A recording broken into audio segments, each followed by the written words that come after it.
If you really want to improve your mixing skills in music, you have to be able to use some basic tools, the main ones being EQ and compressor. But one we are interested in today is the compressor. If you don't know what audio compression is or how to use it, you'll never get pro results from your mixes. And I want you to avoid that. So what is compression, how to use it, and what is the purpose of using compression in your mixes? I give you a detailed answer in this video, but before that, I give you a little hint. Here is a non-compressed voice. And here is now a super compressed voice. You hear the difference? Let's talk about it. What's up everybody, it's IDs, and today we are going to talk about compression, and more specifically audio compression in the field of music. I really wanted to make this video because I think knowing what a compressor is like essential. Honestly, if you never learn how to use that tool in your mixes, you'll be creating amateur music for the rest of your life.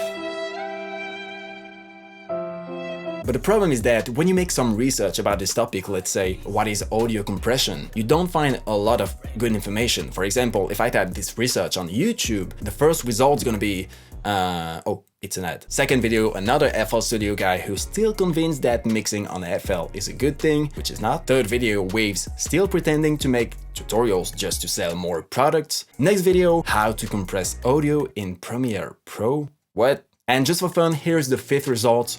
Digital compression. Not at all the information I'm looking for. So by seeing this, I was like, I have to make a video where I explain in detail and step by step what compression is. And that's what I do now.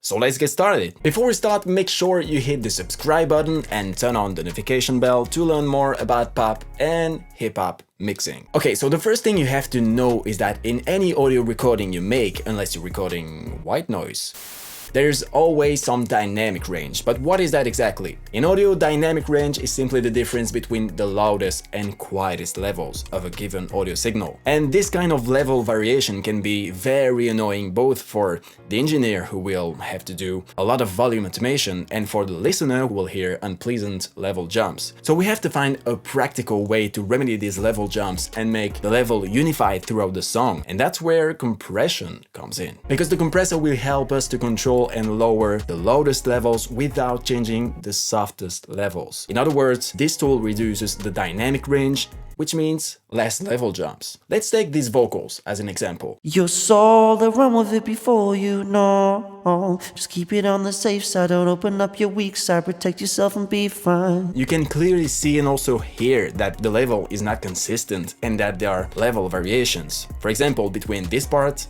and this one. The difference in level is huge, and I would like to unify these levels. So I'm going to pull out a compression plugin. By the way, you can use any compression plugins you want. The choice is yours. But you should know that all plugins, even the most basic ones, allow you to do what I'm gonna do. In this case, I use this compression plugin from Kilohertz because it is simple and easy to use. Okay, let's draw this waveform to explain what I'm gonna do to unify the level of this section. The first thing I'm gonna do is to adjust the level of a parameter called the threshold. The threshold is the level above which the level will be reduced by the compressor. So everything above this level will be reduced, but everything below will not. So at all these points, the signal will be reduced and will go from this to this.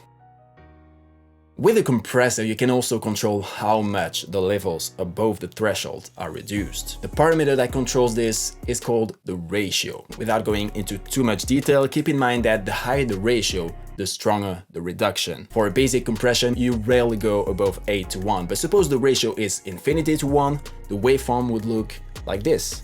This is called a limiter, but this is not the point of this video. Let's go back to the session to explain the rest. With these vocals, I decided to set my threshold level to -11 dB and my ratio to 6 to 1.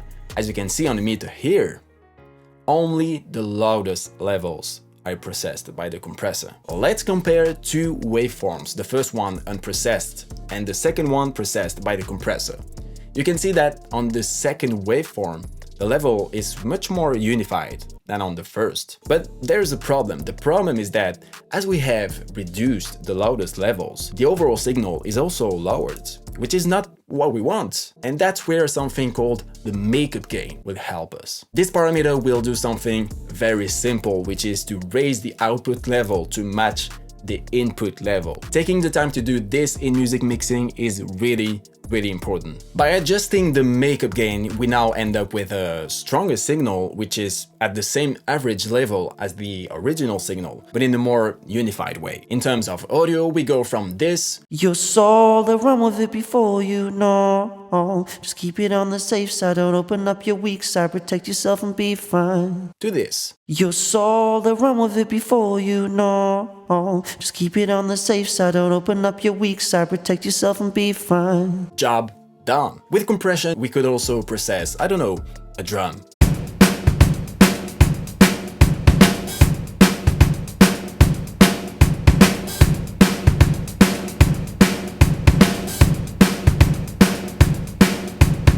Or a bass.